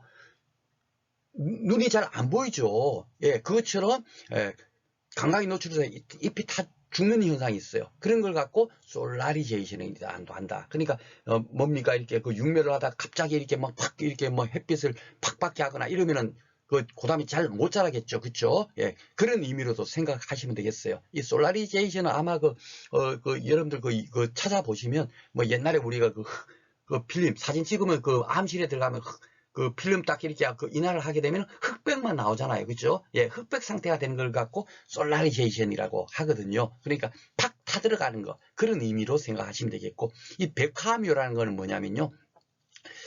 별을 이렇게 뭡니까 모종을 이렇게 키워놨다 그 다음에 이제 옮겨 심지 않습니까? 그죠? 예, 육모에다 그대로 딱 옮겨 심으면 어떻게 되겠죠? 예, 바로 이것도 직사광선에 노출시면 이렇게 엽록소가 파괴돼서 이렇게 이렇게 뭡니까 작물체가 피해를 입는 거예요. 백화묘. 그걸 갖고 백화묘라고 합니다. 그래서 경화 문제가 한 두 문제 정도가 꾸준하게 출제가 됐으니까 이 경화 과정 이것도 이제 작물 재배에 아주 중요하거든요. 환경이 바뀔 때 그것을 어느 정도 적응하는 기간을 두는 거예요. 적응이 잘 되도록 이렇게 만드는 조건을 만들어주는 거예요. 그걸 갖고 경화 과정이라고 하거든요. 네, 갑자기 어떻게 환경을 바꾸면 안 되잖아요. 그렇죠? 그래서 그걸 어느 정도 이렇게 적응할 수 있는 과정을 경화 과정이라고 하는데, 이 경화 과정을 거치지 않으면 결국은 백화묘가 발생한다 해가지고 뭡니까 이게 사례용으로 이렇게 문제가 출제가 될 수가 있겠다라고 생각해가지고 제가 교재에다 넣어놓은 겁니다. 그래서 갑자기 이렇게 뭡니까 육묘했던 것을 경화 과정을 거치지 않고 거치지 않으면 발생한다. 백화묘 발생한다 하는 것을 여러분들께서 꼭 기억을 해주시기 바라겠습니다. 제가 1시간 정도로 그 생각을 했는데 조금 길어졌습니다만은 시간에 구애받지 않고, 왜냐면은 저는 뭐 이걸 갖고 딱 1시간 안에 끝내야지 이러면은 안 되잖아요. 그죠? 여러분들께서 이 강의 한 강의를 들음으로 해서 반드시 어느 정도 여러분께서 이해를 할 수 있도록 제가 강의를 진행해야 되니까 시간에 구애받지 않고 강의를 진행을 하도록 하겠습니다. 자, 그리고 이제 제가 작년에 이제 이렇게 출제를 뭡니까 마무리 특강 때 한 뭐 60문제 정도 이렇게 했다 그랬잖아요. 이것이 신설 이렇게 빨갛게 되어 있는 거는 지금까지 나오지 않았지만 이런 것이 나올 가능성이 있어요라고 생각해서 만든 문제예요. 1회부터 8회까지 한 번도 나오지 않았습니다. 예. 그런데 광질이 작물의 생명에 미치는 영향에 관한 설명으로 옳지 않은 것은 이걸 제가 예측을 또 했잖아요. 예, 1강에서도 제가 그 대기편에서도 한 문제 예측이 그대로 나왔죠. 그죠? 그대로 나오는 거예요.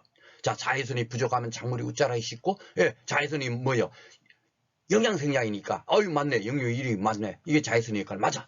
가시광선의 작물이 광합성은 가시광선이야. 빨주노초 파남보가 광합성 작용에 영향을 미쳐. 맞아. 적에서는 종자의 발화 화학 유도에 영향을 미쳐. 어이구야, 이거는 생식 생장? 아이고, 맞네. 그죠? 화학 유도니까 꽃이 피고 마고 하는 것은 바로 이 적외선이 역할을 하는구나. 어이, 맞아. 자외선은 비교적 고온에서 안토시라는 게 색소 발현 촉진에 영향을 준다. 요것이 뭐가 틀렸죠? 저온이잖아요. 그죠? 예. 그래서 항상 나왔던 문제가 또다시 나올 가능성이 있고 하기 때문에 같이 연관지어서 이렇게 만들어 봤는데, 실질적으로 문제는 이 광질 문제가 처음으로 출제가 된 거예요.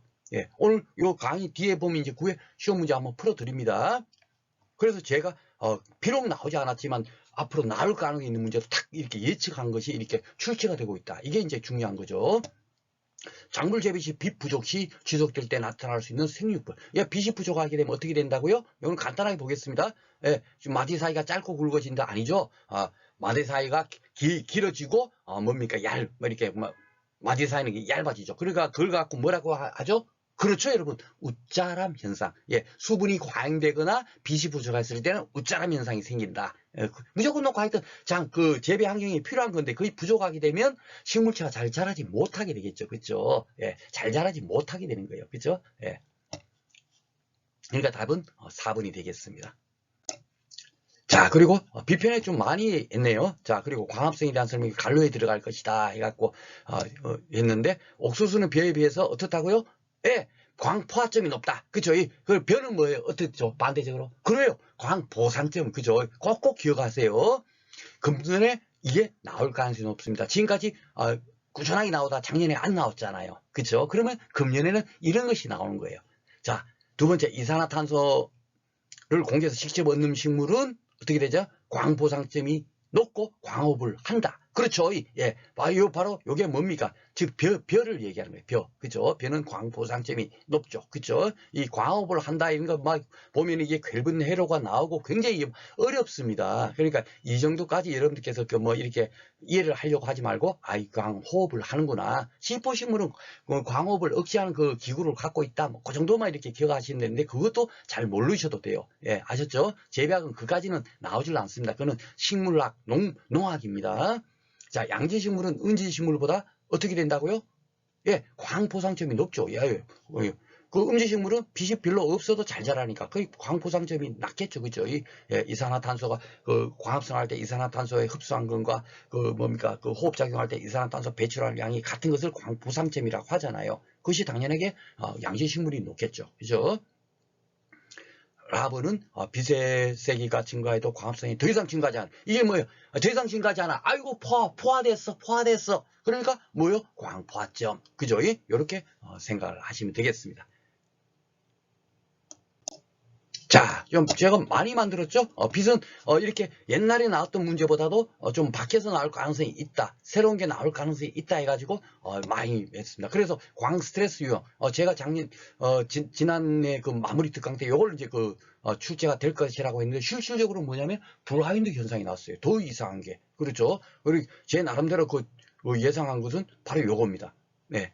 그 솔라리제이션과 백화며 앞에서 봤죠? 그죠? 그늘에서 자란 작물이 광각에 노출되어 잎이 타죽는 현상을 솔라리제이션이라고. 요거는 뭐 여러분께서 농학 용어 문제 한 문제 더 나오니까 가볍게 이렇게 읽어주시면 되는데, 이 백화묘가 나올 가능성이 높아요. 예, 육묘 같은 게 한 문제가 반드시 나오거든요. 경화 이런 것이 꾸준하게 출제가 됐어요. 그러니까 그것이 만약에 경화 과정을 거치지 않으면 어떤 현상이 발생되는가 하면 어떻게 발생된다고요? 백화묘.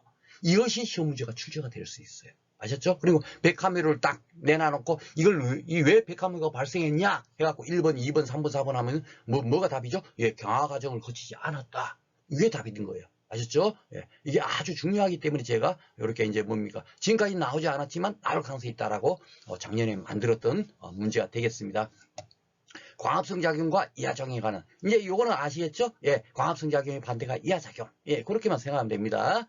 자, 광합성에 영향을 미치는 외적 요인으로는 광도, 이산화탄소 농도, 온도가 있다. 그렇죠? 예, 빛의 세기라든지 이산화탄소가 당연히 있어야 되겠고, 그리고 또 뭐죠? 예, 명반응이 아니라 안반응에는 적정한 온도가 있다고 필요하다고 했죠. 예, 그게 바로 이겁니다. 여러분들 혹시 가지고 계신 그 재배학 교재 같은 거 읽어봐보죠. 온도가 있고 뭐지 하는데 그걸 그냥 외우려고 하면 그 머릿속에 안 들어오죠. 바로 그래서 왜 그 온도가 필요한가, 언제 무엇이 필요한가, 예, 이런 것을 이해를 하셔야 돼요. 그래서 명반응에는 빛이 필요하고요, 이 광도가 필요하고, 안반응에서는 온도가 필요하더라.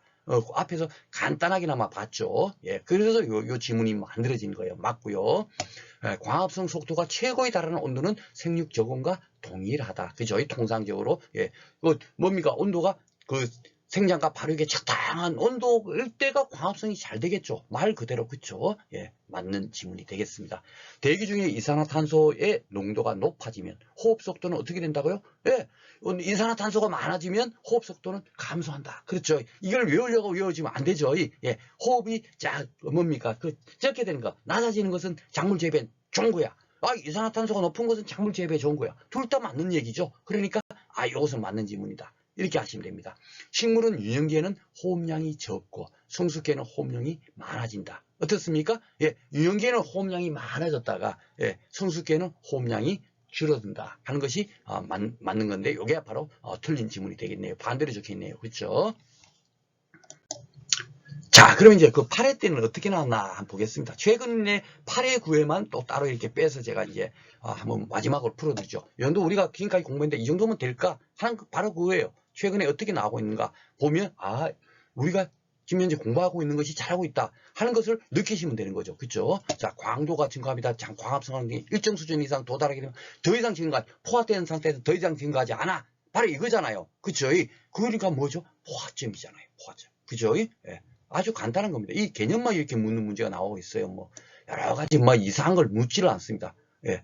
그리고 9회 때는 어떻게 나왔나? 9회 때는 이제 그 두 문제가 나왔습니다. 자, 이거 한번 봐보겠습니다. 작물의 생장에 영향을 주는 광질의, 이게 처음으로 나왔다는 거예요. 예. 과시광선을 어떻고 이런 것이 지금까지 나오질 않았어요. 근데 저는 그것이 나올 거라고 생각하고 작년에 그 예측 문제 만들어 준 거 보셨죠? 바로 그 부분이 나온 거예요. 건드린 거예요. 비록 똑같이는 나오지 않았지만 제가 이런 부분이 나올 거야 했던 것이 딱 나온 겁니다. 과시광선은 중에서 갈로는 광합성, 광적이성, 발광성의 종자의 바다를 주도하는 중요한 광선이다 했는데, 쉽게 말해서 적색광, 청색광이 똑같이 광합성 작용에 영향을 주지만 그 중에서도 이제 광발화성 종자의 반화나 이런 것은 그 중에서도 적색광이 더 그 역할을 한다라고 이렇게 알고 계시면 되겠습니다. 그리고 근적외선, 적외선도 근적외선, 원적외선 따로 이렇게 되어 있지만 근적외선에 대해서 이렇게 물었네요. 식물의 신장을 촉진하여, 그죠? 예, 신장을 촉진한다는 게 쭉쭉쭉 잘 자라게 하는 거, 이게 한다고 생각하면 됩니다. 만약에 여러분들께서 재배학 문제, 제가 앞으로 재배학 강의하다 보면 진짜 이상한 문제 나온다. 그럴 때는 어떻게 풀으셔야 됩니다 하고도 제가 안내 드릴 거예요. 예, 그걸 공부해서 풀 수 있는 게 아니죠. 예, 쉽게 말해서 작년에 나온 미국 선녀벌레 같은 거, 그걸 공부를 해서 어떻게 맞추겠습니까? 그걸 공부를 할 수 있는 부분이 아니에요. 그게 나온다 하더라도 공부를 해도 뭐가 뭔지 모릅니다. 여러분들 네이버 검색해 봐보시오. 예, 작년에 나왔던 문제 있지 않습니까? 예, 그거를 우리가 어떻게 대응하는 것이 중요한가? 예, 그 정도까지만 공부를 하면 되지. 그 시험 문제 푸는 용으로, 그죠? 예, 그걸 갖고 절대로 공부를 해서는 안 된다는 것이 제 강의의 핵심입니다. 여기다 보면 식물의 신장을 촉진한다 그랬죠? 적색광과 근적외선의 비가 어떠면 절간 신장이 촉진돼요. 예, 쉽게 말해서 신장을 촉진하니까 신장이 촉진돼 초장이 커진다. 예, 똑같은 내용이에요. 그죠? 이 근적 개선의 역할이 결국은 뭡니까? 근데 크면 큰 게 좋으냐, 작은 게 좋은가? 요것을 이제 물은 거예요. 근데 이게 보면 적외선도 여기 가시방선이 있다 그랬죠. 앞에서. 그 다음에 이게 적외선이란 말이에요. 그죠?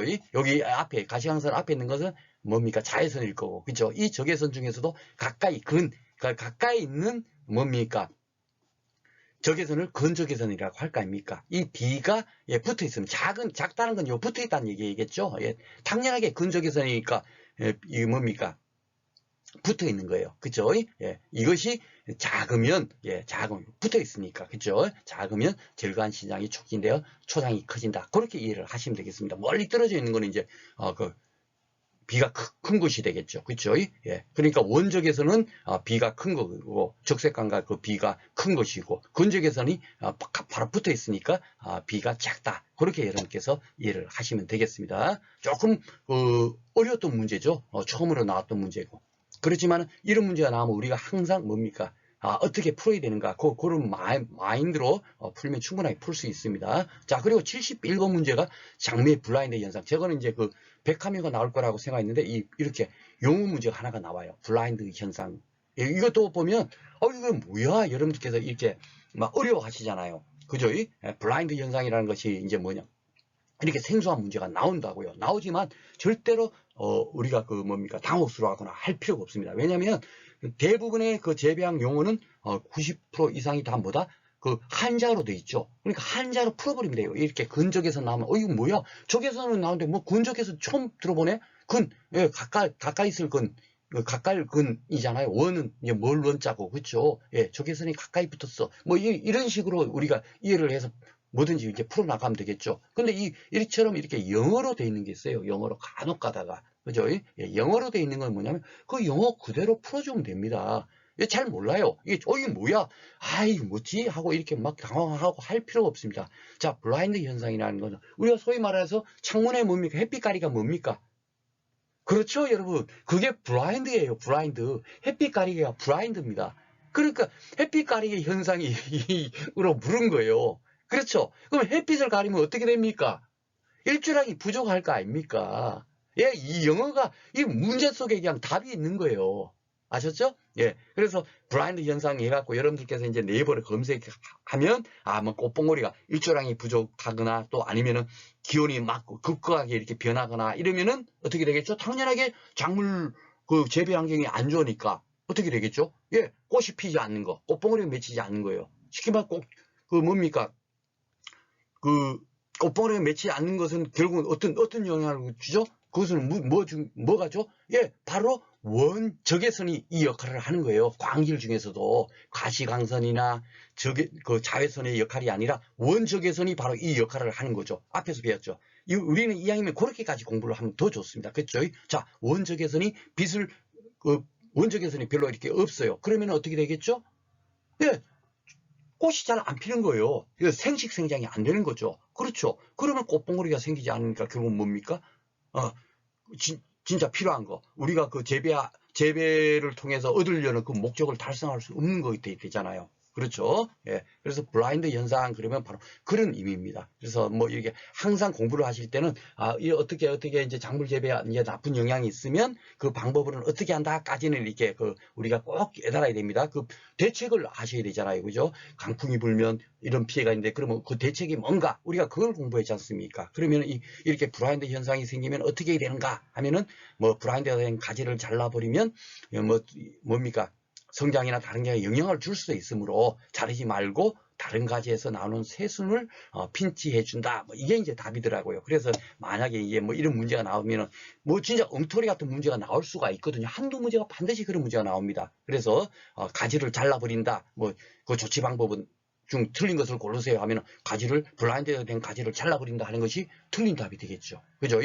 그런 식으로까지 우리가 공부를 하시면 좋겠습니다. 그래서 요거는 제 교재에 있는 내용인데 아마 이게 춘화 그쪽 편에다가 제가 이걸 아마 넣었던 것 같은데요. 제가 요거는 빛과 관련되기 때문에 요쪽에 기출 문제는 빛편에다가 제가 지금 현재 같이 이렇게 넣어가지고 강의를 진행하고 있습니다. 요거 이제 여러분들 문제 푸는 거 아시겠죠? 블라인드. 새로운 거 보면 이걸 갖고 일일이 다 공부를 할 수가 없어요. 그리고 그것이 그렇게 많은 공부, 수만 가지 공부를 해봐봐야 어떻게 나올지를 아무도 모르니까. 그쵸? 예, 그러니까 그런 공부는 헛된 공부다라고 생각하기 때문에, 만약에 그런 문제가 나오면, 우리가 이렇게 풀면 됩니다. 그죠? 블라인드. 예. 햇빛 가리개. 그러니까 일조량이 부족. 예. 그렇게 기억을 하시면 되겠습니다. 자, 이래서 오늘 뭡니까 비편에 대해서 이렇게 한번 살펴봤어요. 비편도 이렇게 살펴보니까 광보상점, 광포화점, 그리고 작물 재배에 빛이 부족하게 되면 어떤 영향을 끼치게 되고, 그리고 또 뭡니까 이산화탄소가 어떻게 이제 결합되느냐에 따라서 C3 식물, C4 식물, 캠 식물, 그죠? 그런 거. 까지 우리가 알면 되겠다. 뭡니까 생물학적으로 그리고 농학적으로까지 깊게 들어갈 이유는 전혀 없다라는 것을 느끼셨을 겁니다. 그러니까 우리가 딱 알고 있는 그 기본적인 내용만 알고 계시면 충분히 문제 푸는 데는 지장이 없다라고 생각이 됩니다. 그리고 그 통합병 교재 여러분들한테 이렇게 안내를 드렸는데, 오늘 아침에 보니까 일찍 이렇게 제 계좌로 이거 교재비가 입금이 됐어요. 그런데 아직까지도 메시지로 주소하고 성함을 알아야 제가 책을 보내드리는데 보내주지 않으셨어요. 그래서 제가 간단하게나마 최성규 선생님이세요. 최성규 선생님이 교재비를 제 계좌로 입금을 해주셨는데 메시지를 아직도 보내지지 않았으니까 꼭 주소하고 성함까지는 제가 이제 드디어 알았죠. 그죠? 전화번호는 당연하게 메시지 보면 딸려오는 거니까 교재 받을 주소 꼭 메시지를 보내주시면 제가 즉시 교재를 발송해 드릴 수 있도록 하겠습니다. 요거는 여러분들한테 제 교재로 지금 현재 강의를 진행하고 있으니까 이왕이면 제 교재를 가지고 강의를 청취하시면 훨씬 효과적이다라고 생각이 들어서 제가 제일 마지막에 이렇게 넣어 있습니다. 재배하기 굉장히 공부할 게 많다는데 저는 하여튼 100페이지 정도 되는 분량밖에 되질 않아요. 아셨죠? 그러니까 목차나 이런 거 빼고 나면 실질적으로 90페이지 정도밖에 안 됩니다. 근데 그 내용만 여러분들께서 제 교재를 가지고 강의를 한번 딱 들어봐 버리시면 진짜 재배학 그렇게 어렵지 않네, 충분하게 맞을 수 있어, 합격할 수 있어 하고 자신감이, 강의 한 번만 들으시면 이제 알 겁니다. 여기 이제 작년에 제 강의 들었던 분들께서 올려놓으신 거 이런 댓글 보면 다 이게 보면 하여튼 이해하기 쉽다 하고 그렇게 말씀하시는 거 여러분께서 느끼실 겁니다. 그래서 너무 어려운 책 갖고 공부하지 마시고요. 재배학은 제 책이면 충분합니다. 아셨죠? 그리고 공부를 여러분들께서 제가 지난 시간에도 말씀드렸지만 1차 시험에 대해서 여러분들께서 난 그래도 난 공부 원래부터 잘했어, 나는 100점 맞을 거야, 이렇게 공부하시면 안 되세요. 자격증 시험은 합격만 하시면 됩니다. 1차 시험 어느 정도 하시면 합격하시는 걸 알잖아요. 그렇죠? 재배학이 좀 이렇게 공부하기 어려워서 다들 이제 이렇게 좀 어렵게 생각하지만 법 두 과목은 어느 정도만 공부하면 쉽게 말해서 껌딱지처럼 쉽게 이렇게 80점 정도는 맞을 수가 있거든요. 그래서 재배학도 그 정도까지만 딱 공부해 놓으시면 여러분들 1차 시험은 끝이 납니다. 그러니까 한 80점 정도는 맞는다 생각하시고 공부를 하시고, 나머지는 어디다 투입을 해야 돼요? 2차 시험에 2차 시험 과목에 공부를 하셔야 됩니다. 그래야만이 동차 합격이 되고요. 만약에 동차 합격을 하지를 못한다 하더라도 적어도 2년에 합격하시려면 적어도 그런 마인드를 갖고 공부를 하셔야 됩니다. 자, 그러면 이제 다음 시간에는 제가 잠깐만요. 다음 시간에 제가 수분을 가지고 강의를 진행하도록 하겠습니다. 수분편이 좀 굉장히 긴데요. 그렇더라도 한 강의로 끝내드릴 생각입니다. 오늘 또 공부하시느라고 수고 많으셨습니다.